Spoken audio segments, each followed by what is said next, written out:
Hey, what's up, Roxstars? It's Rox coming to you today with a review for Real Housewives of Potomac, Season 5, the reunion part 3, you guys. And really, this is like part 3.5. The shit was so fucking long. I was just like, oh my God, not a fucking hour and a half. I'm so glad it's over. Before we get to the review, if you didn't watch my power review, I just want to thank everybody for the well wishes for my birthday, for the holidays in general. You guys showed up and showed out and gave me things and money and gifts and, you know, love. And I felt it 100%. I thank you guys all so much. Rocky love the Roxstars, okay, and y'all know that I do. So yeah, I did say all that in power, but I want to say it for Real Housewives just in case some of you guys don't watch that video. Anyway, you guys, the review. Let's get to it, shall we? All right, you guys, so the big talk this morning is that Monique has decided that she will not be returning to the show. It is not surprising to me at all because the way she was acting on the show, she was very matter of fact, like, fuck this place, I don't give a fuck, okay, I'm about to tear shit up and tell everybody's business and then I'm gonna go. So this morning when I saw that she was announcing that she wasn't going to be on the show, even though they offered her a contract for next season, not surprising to me at all. She doesn't really need the money. We've been saying all season, at least at the beginning of last season, like she didn't, of season 5, that she really didn't need to do this show because it was tearing her family apart. Whether the rumors were true or false, this kind of weight, no relationship, no marriage needs. So if it wasn't really worth it to me, especially if you don't need the money. I mean, what you doing all this for? So yeah, her saying that she's quitting, not a surprise to me. And I think it's a good move for her. I don't know where the show will go considering that's all they talked about this season, but I'm sure they'll come up with something next season, child. But whatever, getting to the reunion, Andy telling Monique that she's not, you know, she doesn't have any emotion, that she's dry, that she's, you know, hard with this. Monique is just sort of like, well, I mean, that's just kind of how I process things. I mean, I don't really know what you want me to do. I mean, she doesn't strike me as the type that's going to fall down crying about what happened with Candace. I don't know if Andy thought that that's what he was going to get out of her, but I was like, not tonight, honey. You know, Candace has already walked off crying and she's back there fussing. She can't take the lion, you know, she can't take this, that, and the other. And Chris is just trying to tell her nothing that you can do is going to change how Monique responds to you, what she has to say, anything. You know, you need to just get yourself together. You know, we gonna finish up this reunion. I'm gonna go out there and talk. Then we gonna leave and we gonna go get us something to eat. And then we gonna go home and we gonna fuck. Okay? So it's okay. Like, life is going to go on.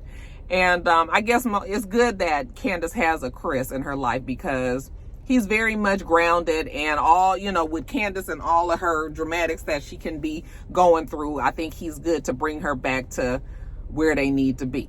So she finally goes back out, just as Monique is explaining kind of like what her triggers are, you know, what makes her act the way that she acts and all of that.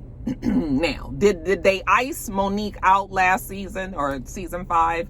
Robin says, well, Monique told us not to invite her to anything, so it made it very easy for us to just not invite her. When Candace gets back out there, we go back to her talking about Monique using the information from the fight and leaking it to the bloggers before they could even get to the season, and Monique kept denying it. But I think she had already admitted that somebody in her circle did, which is still comes per se from Monique, because Monique had to tell somebody from her circle. So I mean, it really did come from Monique. Did the group think that legal action was too far? And pretty much everybody thought that legal action was too far. Giselle said that she just felt like maybe she should wear an ankle bracelet or something. I mean, you have to be convicted of, don't you have to be convicted of something or have some sort of deal worked out with the court to wear an ankle bracelet? So I mean, child, anyway, why did you countersuit? Well, Candace says because her punk ass lawyer advised her to. Well, I mean, of course, I hire a lawyer to get me out of trouble, okay?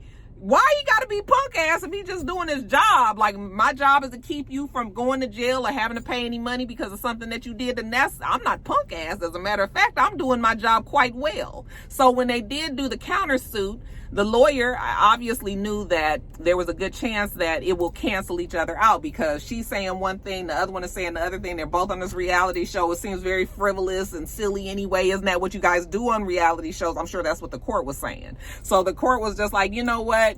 We not dealing with none of this. Drop the shit and they gonna have to get over it. One of the viewers writes in and asks if Monique and Ashley have dirt on each other, and that's the reason why they haven't been speaking on each other. And of course, we've all said that in the reviews as well, you know, namely that Monique buried the video of Michael grabbing asses at her place last year, and so that's probably why Ashley feels like she owes it to Monique, but they both deny it. But anyway, we getting tired of this. Is there anything else that you want to say, Monique? So Monique starts to say, well, you know what? As a matter of fact, yes, you know, she starts to tearfully explain that her father, when she was younger, used to put his hand in her face and point his hand in her face and have his finger right up to her. And she said that that was, you know, it was a trigger for her when Candace was putting her hand in her face, and that was the reason why she reacted the way that she did, you know, and she starts crying. She says that she does apologize for her part in it, you know, that, you know, whatever Candace might be going through, she hopes that she's able to heal from it, which actually was, I think, the apology that Candace was looking for, except so much shit else has happened since. Like, I feel like maybe if she would have said that ahead of time, like a long time ago, maybe it would help things, you know. And that's what Candace said. It's just like, Candace was like, I get childhood traumas. I understand that fully. Okay. She says, but it's been a year. You know, you've been saying and doing things, and I've been being bullied, and there's people all out in social media. You know, you still, like, you weren't moving like a person that feels bad and hopes that I heal, is basically what Candace was saying. Monique is posting pictures, scratching out Candace's face. Monique came out with the song Drag Queens that she actually just released a video for. That was another confirmation that she was like, fuck this show. You know, she done made a whole video for that song. I haven't seen the video yet. I think it's released, but, you know, so she was just like, you making all of these claims tonight that you feel so sorry or that you apologize, but you haven't been moving like that. You've been doing things and still making me feel bad. They asked Candace, can she take accountability for her slick ass mouth? She says that yes, she can. Okay, but she also says that, you know, in season 5 in particular, and I think we've all given her props on this, that there have been many times where her mouth would have gotten way more slick, but instead she walked away. She said she did it like 3 or 4 times, which she did. Okay, but people don't acknowledge that. All right, and Monique continues to try to, you know, bait her into an argument. So she said the last time when they had the fight, she said she obliged. She did get into a back and forth with Monique. She figured that that's all it would be. She said she had also been drinking, so if she probably hadn't been drinking, she probably would have walked away again, but she was drinking, you know, and she was just being sarcastic and kind of just talking to Monique and thinking that was it. And then of course the fight happened. She doesn't feel like anything warranted that. Well, I mean, you can feel the way that you feel, whether or not you feel that Candace deserved it or didn't deserve it. That is what happened. Monique tries to apologize again. It's not sincere. It's just not sincere. Now, let's move it on along to Karen and Candace's relationship. This actually was a pretty sad part of the night because you can tell that there's some hurt feelings behind this. Even if it's something that we can't all understand, it's a lot going on, and there's a lot going on behind the scenes, clearly. They asked the girls if they thought that Karen was more supportive of Monique than of Candace. Well, none of the girls felt that. The only ones who actually felt that was Ashley and Candace, of course. Candace said that she felt like Karen just kept on harping on how hard this whole fight was for her. And she wasn't even in the fight. You know what, Andy, that fight going down, it broke my heart because I love both of these girls. And when she was flicking her hair, I told her, I said, nobody deserves to have their hands put on them. I told her to her face, you don't touch nobody. Candace doesn't like the fact that Karen tried to make Candace just as culpable as Monique is. You guys, if we're just looking at the fight in and of itself, then I think that everybody played their part, Monique and Candace. When we look at the aftermath of the fight, then clearly Monique took it to another level. But if we're just talking about that night, I think that equally everybody kind of participated in the fight. When I say equally everybody, I mean Monique and Candace. As far as the wig shift party, you know, Candace still felt like there's an ulterior motive that Karen did. And I mean, we've been over this, you guys. I mean, the shit was kind of weird the way it went down. But, you know, Monique said that she was always just coming early. Karen just finally said, I said what you needed to hear. At the time, Andy, we were a fractured group. So I did say that she wasn't coming, because that's what they needed to hear at the time. But she already knew that she had already told Monique to come early. The times got all mixed up. Shit got fucked up that way. But, you know, I never said that I felt like Karen was trying to make Candace and Monique fight. I just really didn't never feel that way. What would she get out of that? Well, Candace, are you still taking medicine? She said she wasn't going to bring this up, but this is when I tell you guys that there's more shit happening behind the scene. We didn't know, obviously, that Candace, I guess Candace had sent a text message to Karen, very upset about all this shit that's happening with Monique. So Karen went to the Bravo execs and said that she was worried about Candace, that Candace, you know, threatening her, because Karen was just like, you told me to go burn in eternal hell. Who says that to someone? Karen was just like, fuck, I was concerned. Like, I was a little worried about you. I mean, you are going off the deep end. You telling me to burn in eternal hell, you know, all of this. Frankly, yes, I was concerned. So yes, I did say something. But, you know, I know that my contract says that they have help out here for, you know, people, the EAP, is that what it's called, program, where they offer emotional support. Like, maybe that's something that you need to do. She said, and I don't regret it at all. I don't regret it. Karen did what she had to do. She felt like she was trying to help Candace. The shit had gone too far. You sending me text messages saying to burn in eternal hell. Like, I don't know what you might do. I mean, I wasn't mad at Karen for it. They argued back and forth, you guys, and it was so draining. Like, and they were, you know, she was crying, and it felt like Karen was almost going to cry. And, you know, I was just like, yeah, this is a bad thing, what happens on shows. That's why I said that Real Housewives of Potomac is about to take a dark turn, much like how Real Housewives of Atlanta did around this time. This is just when it happens, you guys. So Andy says that he hopes that they, you know, eventually will be able to get past this, because the fact that they're so emotional about it is clearly that there are some real feelings for each other there. And, you know, and I think that Karen and Candace can get past it, because Karen is more mature than Candace is. And I think that Candace just needs to process and get through. I think this is going to help her that Monique is not going to be on the show next season. It's definitely going to help her. Monique probably did the girl a favor. It's time for the husbands to come out. Yeah, I'm just going to say Chris was on one. Chris, Monique's husband, Chris Samuels. You know, before they get ready to be on stage, or while they're out on stage, but, you know, before the cameras start taping, but they're always running. Okay, this is Bravo. You know, Andy's making small talk with the girls, asking them, you know, if they saw the special about Jordan. And, you know, Robin is talking about how Juan played with him at one time and all of this. And then when Chris sits down, you know, he asked Chris if he watched the Jordan special, the 10-part special. And he was just like, no, I was spending more time trying to find out who was lying and plotting on my family and lying on my child. I said, oh, and this is how it's about to be.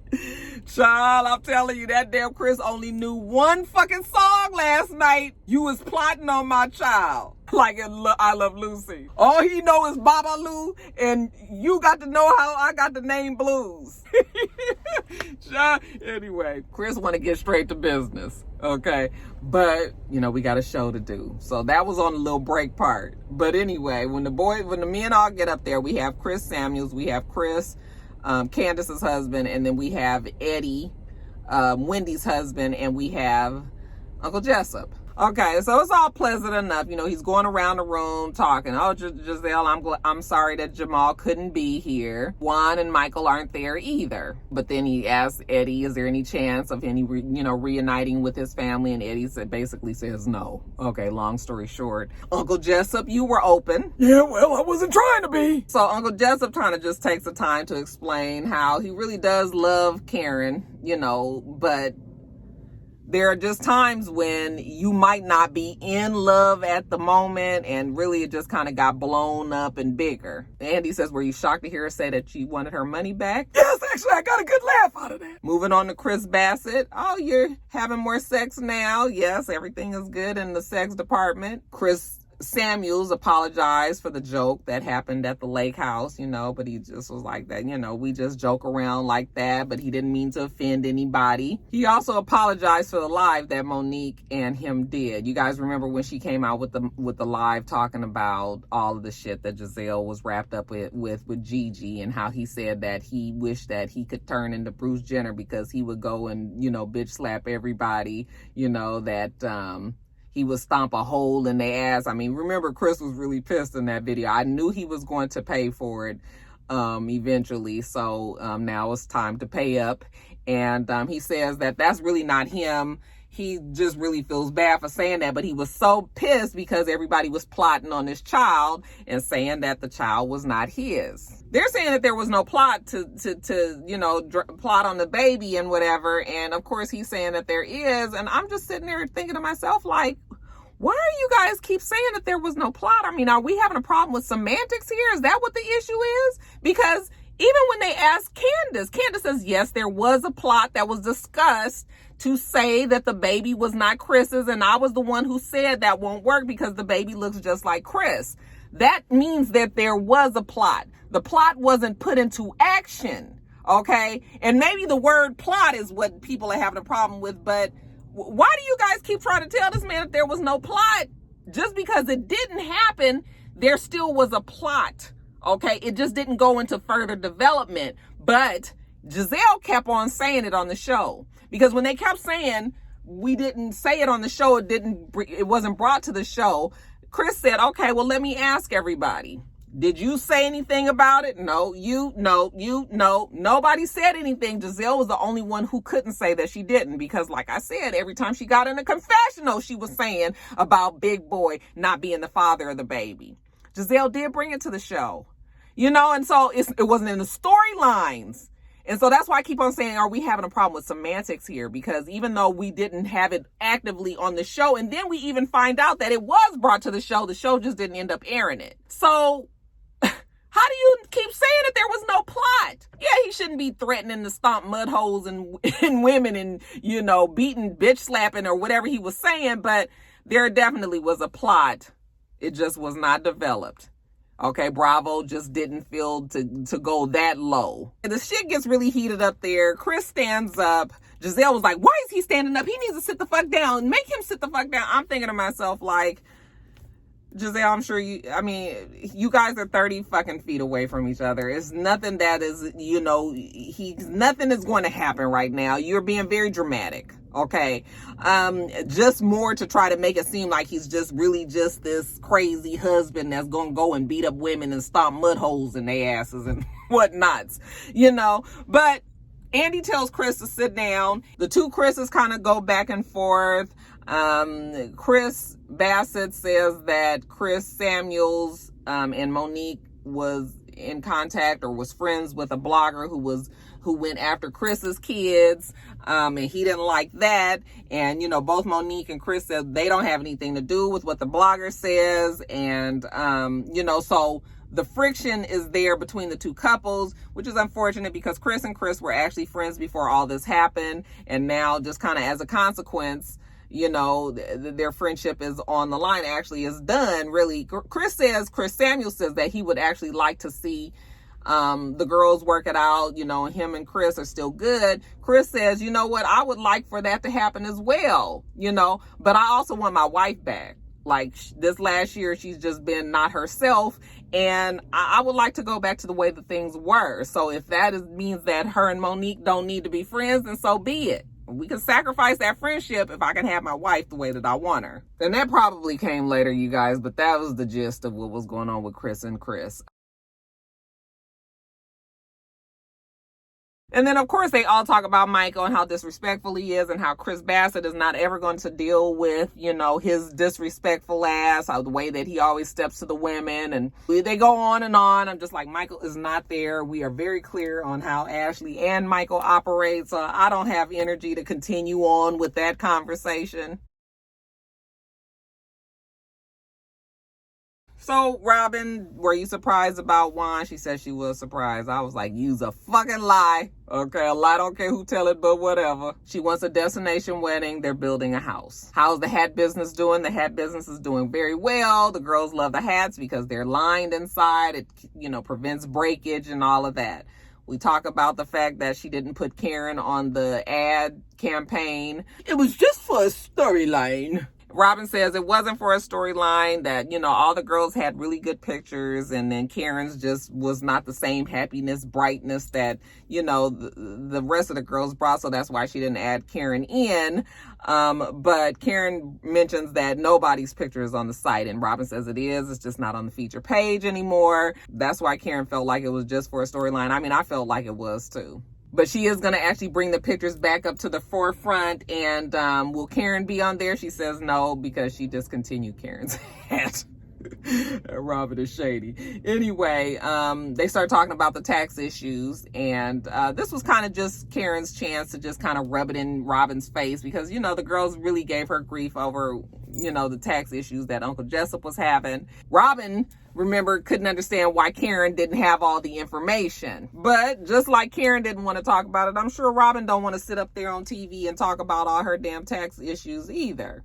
Okay, then we move on to Ashley, actually Michael, who's not there, remember, having all this cryptic shit to say about Juan not wanting to marry Robin. Ashley, what do you think about that? She says, well, I mean, you know, he just said that he never seemed like he really wanted to get married. And Robin said she actually talked to Juan about it after it happened, and Juan said that he didn't know what he was talking about. Of course Juan would say that. What else is he gonna say? Yeah, I did tell him that I didn't want to get married, but you know, so that's not really no for real legitimate answer, is it? They kept on saying that Michael acted like he knew something. Chris Samuels, what do you think about it? I was just like, why are you guys asking this man? This man only knows one song. Okay, Baba Lou, and you got to know how I got the name Blue. Chris says, all I know is when my son is 15 fucking years old, that he gonna know that there was a plot on his damn family to say that Chris Samuels is not his father. I just cracked up. I was just like, that Chris is not dropping this tonight. And of course, they all getting frustrated with Chris. There is no plot. There is no plot. Look, you're not changing Chris's mind tonight. Karen, what did you mean when you said that, you know, Juan needs to watch what he says when he's drinking?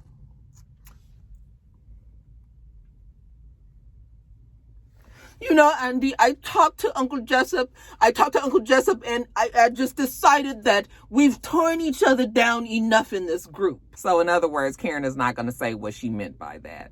Okay, Robin says that Juan wasn't even around Karen when he's been drunk, so he don't even know what that's about. I thought it was really funny when Robin got so frustrated with Chris, though. You know, I am so glad that Juan Dixon is not here right now. It's just sort of like, and why? What is it that Juan's presence is going to change about anything that happened this night? Because Juan was just going to sit there smiling. Every time she would look back at Chris and roll her eyes, I am so glad that Juan Dixon is not here.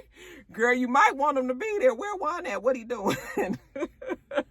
Jessup says that he needs to know the wedding dates. Because I got a 25th anniversary coming up and I might be getting married again too. I said, look at Uncle Jessup trying to be romantical. Oh, he just, man, that just really hit the spot for Karen. She had to jump up and give him a hug. Robin was like, you didn't know anything about this? Obviously she didn't, child. Let her be happy with her old man. I always thought that, we would renew our vows at 25 years, but I just didn't know. It's been such a difficult year. It's been hard. It's been a hard test. and I didn't think that he would say it, so I thank him for that. So love is in the air for Uncle Jessup and Karen.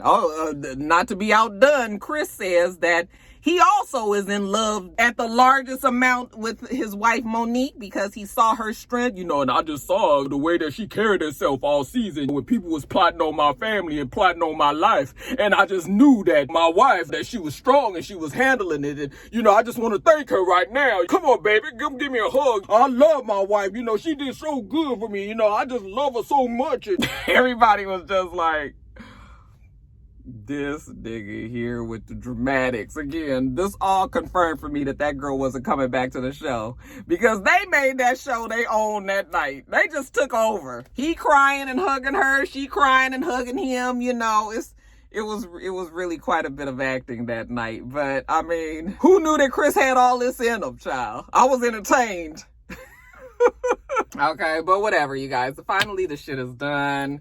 They said they had been sitting there for 11 hours. Andy was like, they hadn't had a reunion like this in a long time, but, some shit needed to be said and handled. So that's what they tried to do that night, or that day, I should say. You know how he likes to go around and ask people what they learned. Wendy said that she actually learned that she's combative. Okay, that comes from her being a lawyer. That's in her blood, but now she's going to have to figure out another way to communicate with people. So I actually thought that was very honest and cool of Wendy to say. Robin says that life is good. She's happy. I mean, Robin does seem happy, so good for her. Ashley, you're pregnant with baby number 2 and still answering for your husband. Well, Ashley says, yes, she's actually going to continue to do that. She's happy right now. Happiest that she's ever been in her life, actually. Giselle, will you make a phone call to Jamal? She said, actually, she already spoke to him and everything is all good. Don't worry about it. Moving on along. Monique, did you get resolution? And she says, as a matter of fact, that she did. She said she feels grown. She feels growth in her system, in her life. Okay, so she's good. She's happy. Candace, what about you? How you feeling about things? She said, well, you know what, Andy, her goal was just to make it to this reunion, just for her to just make it here and be able to express herself. And she feels like she's done that. She's gotten this hurdle out of the way. She says that the season has been sucky. It's been fun. She feels like she does love the majority of the girls on the show. We can figure out who the minority is in that group. So thank you very much. Even though it was a bad season, she still learned a lot. Okay, and what about you, Karen? What do you think of the other women? So she says she wishes happiness for Giselle, even though Giselle doesn't think that. She also wishes that she and Candace can work through whatever issues that they have going on right now. And that would wrap up the night, you guys. That wraps up the night of Real Housewives of Potomac. Andy gets them all up and says that they should do the Wendy slither out. And so that's what they do. And they kind of walk off stage. And that's a wrap on that, you guys. Season 5 of Real Housewives of Potomac. It is over. Thank you, Jesus.